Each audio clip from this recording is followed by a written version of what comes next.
감사드리며 예수님 이름으로 기도합니다. 아멘. 하나님의 말씀 보겠습니다. 요한복음 10장 11절에서 18절 말씀입니다.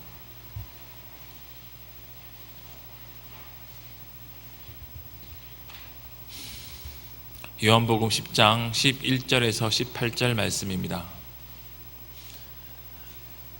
신약성경 181페이지입니다. 다 찾으신 줄 알고 한 절 한 절 교독하도록 하겠습니다. 나는 선한 목자라. 선한 목자는 양들을 위하여 목숨을 버리거니와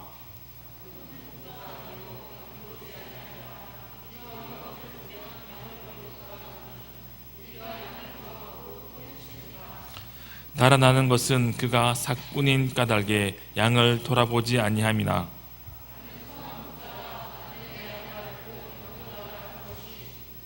아버지께서 나를 아시고 내가 아버지를 아는 것 같으니 나는 양을 위하여 목숨을 버리노라.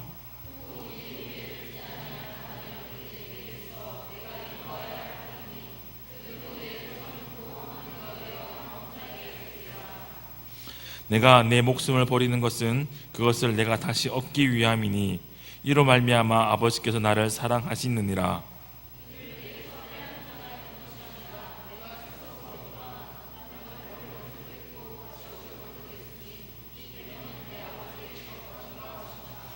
아멘. 말씀 전하기 전에 잠시 광고 한두 가지 하도록 하겠습니다. 6월 11일 귀빈 초청 주일입니다. 여러분들 전도 대상자를 작정하고 기도하고 있는 줄 알고 있습니다. 중요한 것이 하나 있습니다. 기도만 하면 절대 오지 않습니다. 만나시고 초청하셔야 됩니다. 기도만 하시지 마시고 꼭 한 주간 연락할 계획을 잡으시고 그리고 연락하고 또 호의를 베풀고 그리고 초청할 수 있는 시간들이 있었으면 좋겠습니다. 그렇게 전도하려고 만나려고 하면 왠지 작아지지 않습니까? 작아지지 마시고 담대한 마음으로 그냥 잘 그렇게 전할 수 있었으면 좋겠습니다. 그리고 예배당 입구에 보면 이렇게 초청장도 나와서 이번 주부터 이제 비치되어 있습니다. 여러분들이 초청을 드리려고 하는 거에 맞춰 가지고 준비되어 있는 초청장을 가지고 가시면 되겠습니다. 그리고 샘터 모임 때는 반드시 한 주간 어떻게 연락을 하고 기도하며 준비할지 서로 이제 기도해주고 그렇게 격려해주는 시간을 꼭 가지시기 바랍니다.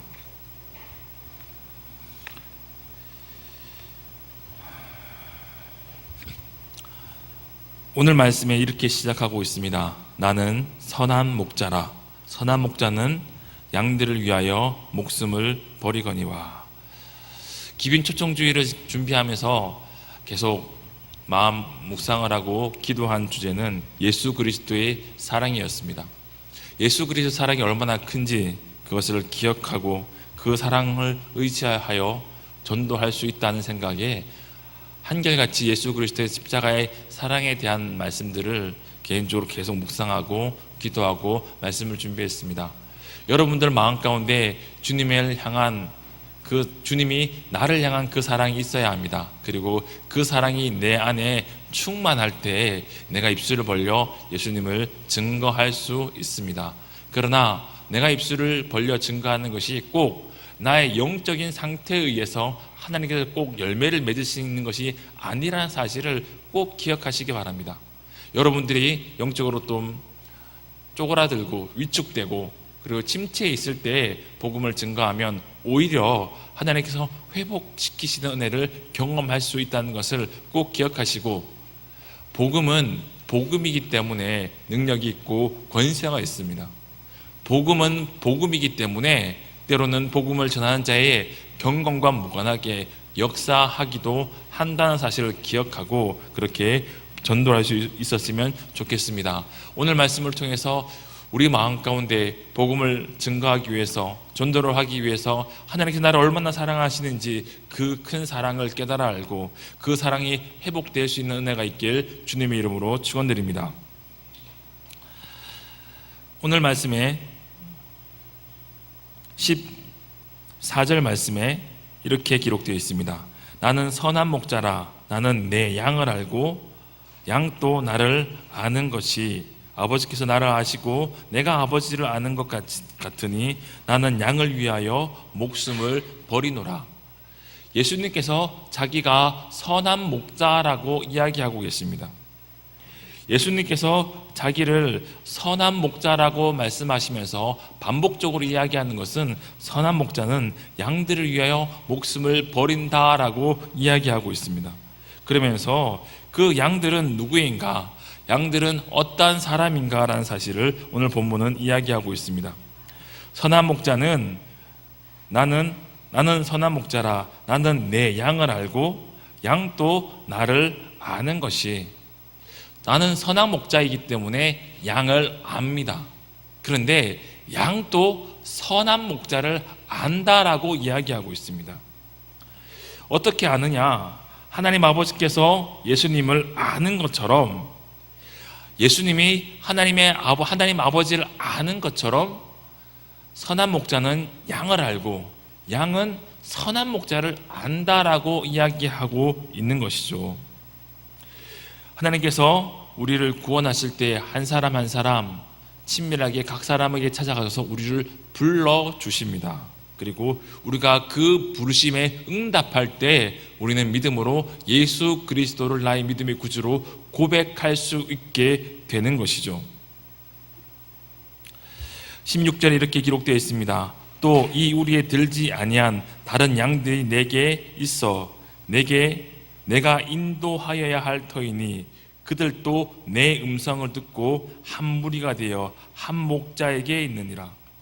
우리 바깥에 있는 양들이 있는데 그 양들 가운데서도 자기 양이 있다는 거예요. 그래서 목자가 이야기하면 그 양은 그 목자의 음성을 듣고 목자에게 온다라고 이야기하는 것입니다. 본능적으로 목자에게 양은 온다라고 이야기하고 있습니다. 선한 목자이신 예수님의 음성을 듣고 그 음성에 반응하고 그 음성에 순종하여 하나님 앞에 나오는 자, 하나님의 부르심을 받은 자가 참 성도인 것입니다. 하나님께서 이렇게 부르심을 받고 하나님의 부르심에 응답하는 자가 하나님 예수님을 참 선한 목자로 고백할 수 있게 되는 것이죠. 오늘 요한복음 10장 1절에 이렇게 기록되어 있습니다. 내가 진실로 너희에게 이르노니 문을 통하여 양의 우리에 들어가지 아니하고 다른 데로 넘어가는 자는 절도며 강도요 문으로 들어가는 이는 양의 목자라. 이 팔레스타인 지방에 한 마을에 같이 사용하는 양의 우리가 있었습니다. 그 양의 우리가 있으면 밤에 목자들이 들에서 양들을 치고 그 우리에 함께 쓰는 그 우리의 양을 다 몰아 집어넣고 문지기가 문을 잠깁니다. 그러면 그 문지기가 문을 잠그는 것을 통해서 그 우리 안에 있는 모든 양떼는 보호를 받게 되는 것이죠. 그런데 그 문지기가 문을 열어주는 사람은 누구냐? 목자에게만 문을 열어줍니다. 그래서 그 문을 통과하는 사람은 목자인 것이죠. 그렇다면 그 문을 통과하지 않는 사람은 누구입니까? 절도요 강도인 것입니다. 3절에 또 이렇게 기록되어 있습니다. 문지기가 그를 위하여 문을 열고 양은 그의 음성을 듣나니 그가 자기의 양의 이름을 각각 불러 인도하여 내느니라. 목자가 왔습니다. 아침에 그 목자가 오는 것을 보면 문지기 어떻게 할까요? 열쇠로 그 우리의 문을 열어줍니다. 그 우리의 문을 열어주면 목자가 양의 이름을 한 명 한 명 부릅니다. 한 명 한 명 부릅니다. 검둥아, 얼루가 그러면서 이름을 지어놓은 모든 양들을 한 명 한 명 부르시는 것이죠. 그렇게 부르면 여러 목자가 있고 그 여러 목자들에게 있는 양들이 따로 있잖아요. 그 우리에는 여러 목자가 치는 양들이 다 섞여 있는데 자기 목자의 음성을 듣고 양들은 그 자기를 부르시는 소리를 듣고 나온다는 것이죠. 예수님께서 우리를 믿음으로 이끌어 가실 때 우리 한 사람 한 사람을 부르셨습니다. 오늘 찬양 인도한 배우 유선 형제도 하나님께서 유선 형제에게 찾아가셔서 이 유선 형제를 부르셨습니다. 하나님께서 선주자매를 예수 믿게 하기 위해서 선주자매에게 찾아가셔서 선주자매를 부르셨습니다. 그리고 그 부르심에 응답해서 예수 그리스도가 나의 믿음의 구주임을 고백하고 그리스도인이 되게 되는 것이죠. 함께 예배를 하지만 하나님께서는 단 한 번도 이 공동체 전체를 뭉뚱거려 내 백성으로 삼으시고 인도하지 아니하십니다. 함께 예배하는 모든 사람들이 참 그리스도인이라 할지라도 하나님께서는 각 사람에게 찾아가셔서 한 명 한 명 불러내시는 것이죠. 한 명 한 명 주권적으로 선택하셔서 그 사람을 불러내시는 것을 통해서 그를 그리스도인으로 삼으시는 것입니다.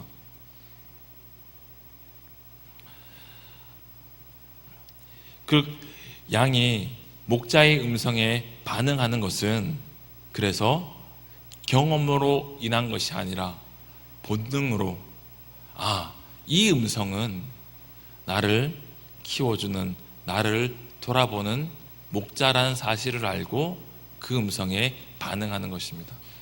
지금 우리 막내딸이 지금 예배실에서 왔다 갔다 그래가지고 제가 좀 신경이 쓰이는데요.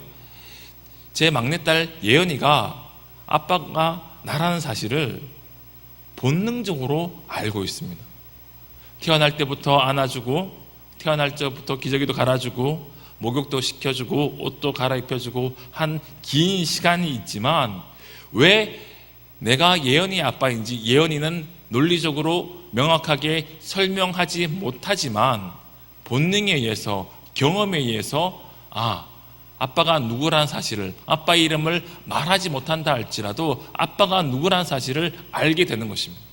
하나님께서 우리를 부르실 때 우리를 그렇게 불러주셔서 본능적으로, 감각적으로 우리의 경험이 있다 할지라도 그 조그마한 경험을 덧붙여서 하나님이 나를 부르신다는 사실을 알고 그 음성에 순종할 수밖에 없도록, 반응할 수밖에 없도록 우리를 이끌어가 주시는 것입니다. 그래서 우리를 그리스도인으로 삼아 주신 것입니다.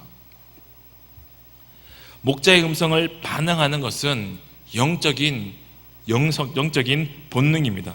하나님과 인격적인 관계를 맺은 사람만이 가지는 본능입니다. 예수님께서 나를 아는 것과 그리고 내가 예수님을 아는 것은 하나님 아버지가 예수님을 아는 것과 예수님이 하나님 아버지를 아는 것과 비교하고 있는 것을 통해서 명확하게 이 사도 요한은 예수님의 말씀을 증거하면서 그것이 본능에 가깝고 인격적인 관계를 통해서 만들어지는 것이라는 것을 이야기하고 있습니다. 요한복음 3장에는 놋뱀 사건을 통해서 예수 그리스도와 인격적인 관계가 어떻게 만들어지는지를 잘 설명하고 있습니다. 모세의 시대에 이스라엘 백성들이 광야에 있을 때 모세의 말에 순종하지 않고 하나님에 대해 불평불만을 가질 때 하나님께서는 그 이스라엘 백성들 가운데 불뱀을 보내주셨습니다. 그렇게 불뱀을 보내주셨을 때 불뱀에 물려, 그 맹독을 가진 불뱀에 물려 사람들이 한 명 한 명 죽어갑니다. 그렇게 죽어가는 것을 볼 때 모세가 안타까워서 하나님 앞에 기도합니다. 그리고 그 기도에 응답하셔서 하나님께서는 모세에게 구원의 방법을 만들어 주십니다. 그 구원의 방법은 놋으로 뱀을 만들어 놓고 그 뱀을 이스라엘 모든 사람들이 볼 수 있는 이스라엘 진중 한가운데 가장 높이 매달라는 것입니다. 그리고 이렇게 외치라고 명령하셨습니다. 놋뱀을 보는 자 살게 된다라고. 불뱀에 물렸다 할지라도 놋뱀을 보는 자는 살게 된다라고 이야기합니다. 문헌에 의하면 불뱀에서 물려 죽는 시간이 어떤 책에는 10여 초 사이에 물려서 죽는다고 말하는 책도 있고 한 2, 3분에서 한 10분 정도 시간이 있다라고 하는 책도 있는데요. 그러나 분명한 사실은 불뱀에 물렸을 때 마음에 의심이 생길 수도 있습니다. 놋뱀에 본다고 살 수 있을까라고 의심이 생기지만 그럼에도 불구하고 불뱀에 물렸을 때 본능적으로 놋뱀을 보는 사람이 있을 것입니다. 내 마음에 의심이 있다 할지라도 본능적으로 부인하지 못하고 불뱀에 물렸을 때 놋뱀을 보는 사람이 있을 거란 말이죠. 부활하신 예수님을 제자들이 여러 번 만났음에도 불구하고 예수님이 승천하시기 전에 산으로 오라 하셨을 때 예수님의 제자들이 그 산으로 모였습니다. 그들 중에는 예수님이 부활하셨다는 사실을 의심하는 사람들도 있었습니다. 의심함에도 불구하고 예수님이 승천하시기 전에 그 산으로 가라고 했을 때 그 말씀을 기억하고 그 자리에 모인 사람들도 있단 말이죠. 우리 마음 가운데 의심이 생길 수도 있습니다. 이해가 안 될 수도 있습니다. 납득이 안 될 수도 있습니다. 그러나 하나님의 음성을 듣고 노뱀을 보는 자, 불뱀에 물렸다 할지라도 사는 것입니다. 우리가 믿음을 가진다는 것이 우리 마음 가운데 한편으로 의심이 생길 수 있습니다. 그래서 내가 믿는지 믿지 아니하는지 때로는 명확하게 알지 못하고 고민이 될 때가 있습니다. 그럼에도 불구하고 그 심령 가운데 생명이 심긴 자, 그 심령 가운데 성령께서 내주하시는 자는 결국 결정적인 순간에 영원한 노뱀 대신 예수 그리스도를 믿음의 눈으로 바라볼 수밖에 없는 것입니다. 예수님의 인격적인 관계를 맺는 사람은 누구인가? 하나님과 인격적인 관계를 맺는 사람이 누구인가? 그는 바로 영원하신 노뱀 대신 예수 그리스도를 믿음의 눈으로 보는 사람이 바로 그 사람인 것입니다.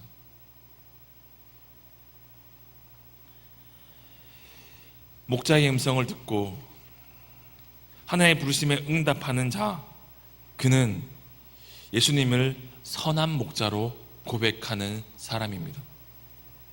하나님의 부르심을 듣고 그 하나님의 부르심에 응답하지 못하는 자, 아무리 긴 세월 동안 신앙생활을 했다 할지라도, 성경을 많이 안다 할지라도 그는 예수님을 알지 못하는 사람입니다. 내가 무엇을 알고 있는지, 성경에 있는 많은 지식이 내가 누구인지를 이야기해 주지 않습니다. 예수님과 인격적인 관계를 통해서 친밀한 교제를 갖고 그 교제 속에서 하나님이 누구이시고 예수님이 누구이시고 내가 누구인지를 깨달아 아는 자, 그가 하나님께서 부르시는 자인 것입니다. 예수님을 선한 목자로 고백하는 자인 것입니다. 하나님 부르심에 응답하여 예수님을 선한 목자로 고백하기 위해 가장 먼저 해야 할 것이 있다면 그것은 무엇일까요? 선한 목자인 예수님께서 목숨을 내어주는 사랑으로 우리를 부르신다는 사실을 알아야 합니다. 요한복음 10장 14절 이렇게 기록하고 있습니다. 나는 선한 목자라. 나는 양을 알고 양도 나를 아는 것이. 요한복음 10장 11절이 또 이렇게 기록되어 있습니다. 나는 선한 목자라. 선한 목자는 양들을 위하여 목숨을 버리거니와. 요한복음 10장 15절에 또 이렇게 기록되어 있습니다. 나는 양을 위하여 목숨을 버리노라. 요한복음 10장 16절에 또 이렇게 기록되어 있습니다. 내가 인도해야 할 터이니 그들도 내 음성을 듣고 한 무리가 되어 한 목자에게 있으리라. 선한 목자 되신 예수님께서 양들을 위해 목숨을 버립니다. 선한 목자 되신 예수님께서 양들을 위하여 목숨을 버리는 것을 통해서 양들을 하나님께로, 선한 목자에게로 이끌어내신다라고 이야기하고 있습니다. 선한 목자 되신 예수님께서 자기가 목숨을 내어주는 방법 이외에는 어떠한 방법도 양들을 하나님께로, 선한 목자에게로 이끌어낼 수 있는 방법이 없다고 성경은 이야기하고 있습니다. 특별히 요한복음 10장 16절에 우리의 들지 아니한 다른 양들, 이 양들은 이방인들 중에 하나님께서 구원하시기로 선택한 사람들을 이야기합니다. 이들을 우리에게 적용한다면 우리가 전도 대상자로 삼고 기도하고 있는 사람들에게 적용할 수 있겠지요. 선한 목자는 자기의 목숨을 내어주는 것을 통해서 양들을 자기께로 이끌어가는 것이 하나님의 뜻임을 알고 자기의 목숨을 기꺼이 내어주기로 결심한 예수님이신 것입니다. 예수님의 죽으심은 자의적인 죽으심입니다. 예수님께서 십자가에 못 박혀 죽으신 그 죽음은 타의에 의해서 강제적으로 이끌려가서 자기가 죽임을 당하는 것이 아니라 하나님 뜻이 무엇인지 깨달아 알고 그 뜻에 순종하며 살아가면서 자기의 목숨을 내어주는 것이 양들을 불러낼 수 있는, 우리들을 하나님께로 인도할 수 있는 유일한 길임을 알고 스스로 자기의 목숨을 내어주시는 죽음인 것입니다. 그리고 그 예수님의 죽으심은 대속적인 죽음입니다. 우리를 구원하시기 위해서, 우리 죄를 속하기 위해서 대신 우리의 죄를 짊어지고 십자가에 못 박혀 죽는 죽음입니다.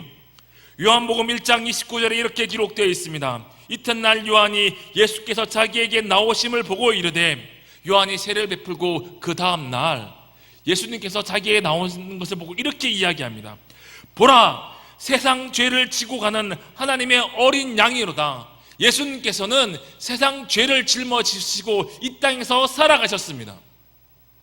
그리고 그 생의 마지막은 십자가에 못 박혀 죽는 것을 통해서 세상의 모든 죄를 대속하시는 것이었습니다. 로마서 5장 6절에 이렇게 기록되어 있습니다. 우리가 아직 연약할 때의 기약대로 그리스도께서 경건하지 않은 자를 위하여 죽으셨도다. 우리가 연약할 때에, 우리에게 하나님의 은혜와 하나님의 구원이 필요하다는 것을 알지 못하는 연약할 때에 기약대로 그리스도께서 경건하지 않는 자를, 죄 가운데 있는 우리를 위하여 죽으셨다라고 이야기하고 있습니다. 8절에 또 이렇게 기록되어 있습니다. 우리가 아직 죄인 되었을 때에 그리스도께서 우리를 위하여 죽으심으로 하나님께서 우리에 대한 자기의 사랑을 확증하셨느니라. 우리가 아직 죄인 되었을 때에, 죄 가운데 있기 때문에 그 죄를 자기의 힘으로 해결할 수 없는 그때에 그리스도께서 십자가에 못 박혀 죽는 것을 통해서 하나님의 사랑을 확증하셨다라고 성경은 기록하고 있습니다. 그 대속적인 죽음, 그 죽음을 통해서 하나님께서는 우리를 불러내시는 것입니다. 예수 그리스도를 통해서 우리를 하나님께로 인도하시는 것입니다. 예수님께서는 또 이렇게 말씀하십니다. 내가 곧 길이요 진리요 생명이니 나로 말미암지 않고는 아버지께로 올 자가 없느니라 라고 말씀하십니다. 내가 길입니다. 어떠한 길입니까? 하나님 아버지께로 가는 길입니다. 예수님은 진리입니다. 예수님께서는 진리이십니다. 진리이신 하나님의 아버지께로 가는 길을 알려주는 진리입니다.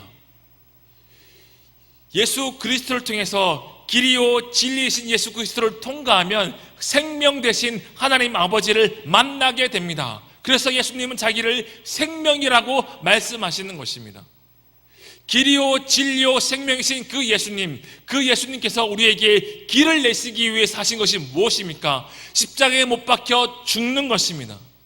사람의 모습으로, 사람의 모양으로, 가장 처참한 모습으로, 가장 비참한 모습으로, 죄인의 모습으로, 사형수의 모습으로, 가장 치욕스러운 모습으로, 고통스러운 모습으로 십자가에 못 박혀 죽으셨습니다.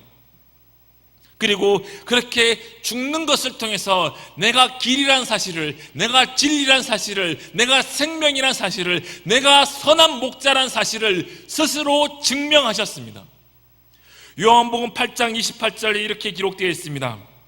너희가 인자를 든 후에 내가 그인 줄 알고, 인자를 든 후에 예수 그리스도께서 십자가에 못 박혀 죽은 이후에 내가 그인 줄 알고 내가 그리스도란 사실을 유대인들이 알게 된다라고, 바리새인들이 알게 된다라고 바리새인들에게 말씀하고 있는 것입니다. 내가 인자가 든 후에 내가 그인 줄 알고 십자가에 못 박혀 죽는 것을 통해서 자기가 그리스도임을, 자기가 메시아임을 증명하셨습니다. 요한복음 12장 32절에 또 이렇게 기록되어 있습니다. 내가 땅에서 들리면 모든 사람을 내게로 이끌겠노라.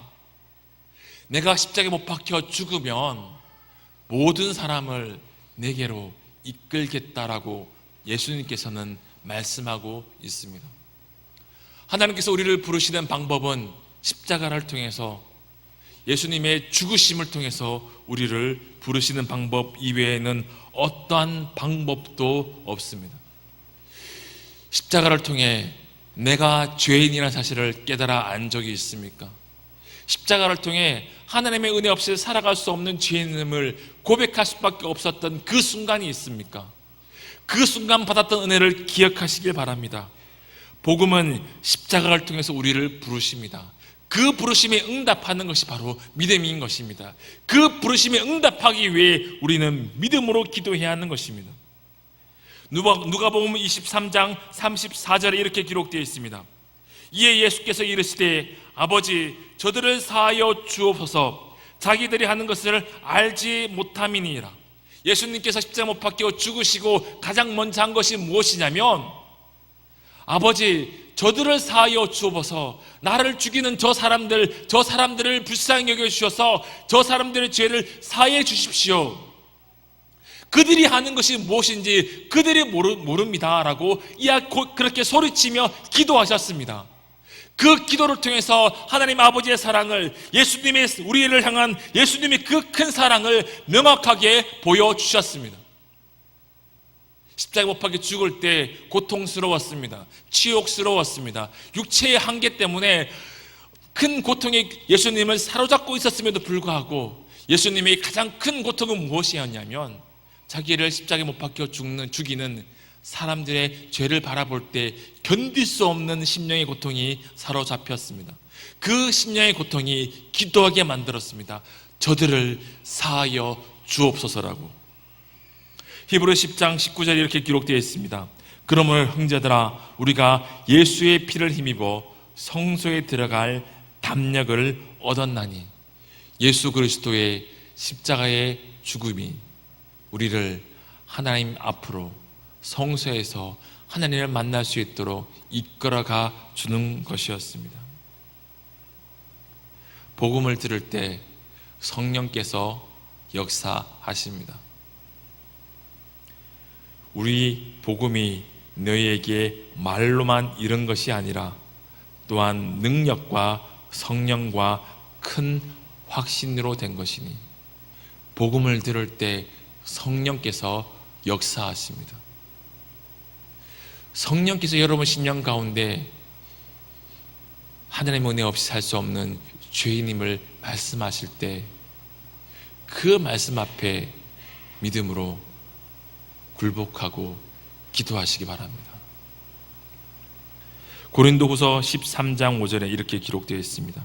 너희는 믿음 안에 있는가 너희 자신을 시험하고 너희 자신을 확증하라. 예수 그리스도께서 너희 안에 계신 줄 너희가 스스로 알지 못하느냐? 그렇지 아니하면 너희는 버림받은 자니라. 예수 그리스도가 내 안에 있는지 성령께서 말씀하시는 것을 통해서 알 수 있습니다. 확증할 수 있습니다.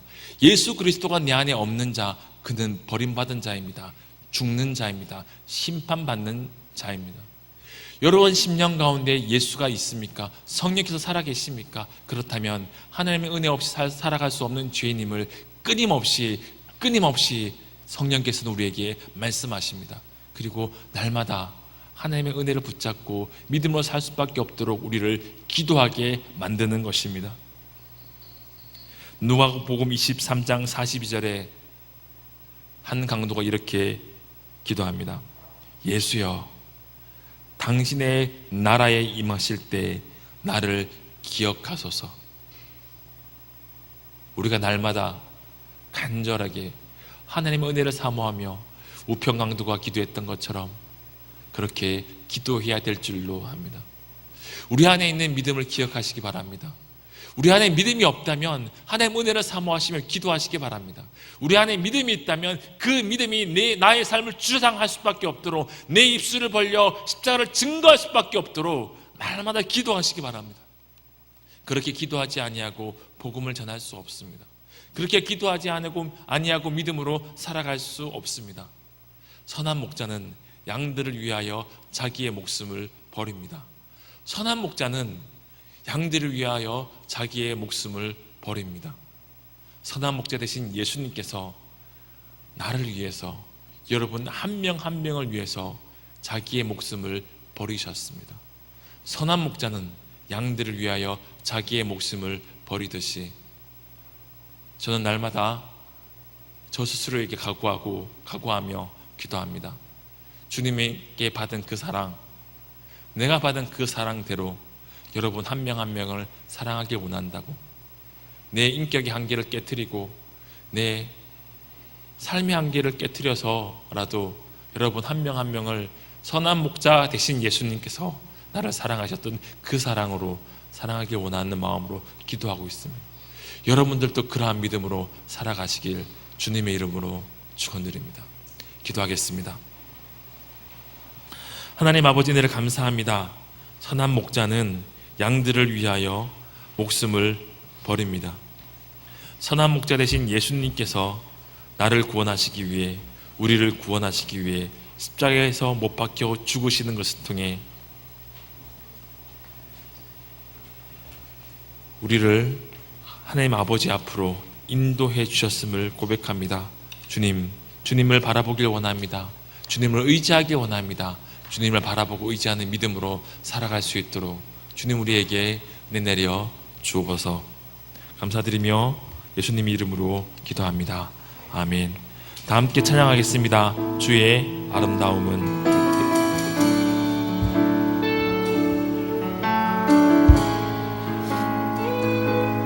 다 함께 일어나셔서 찬양하시겠습니다. 주의 아름다움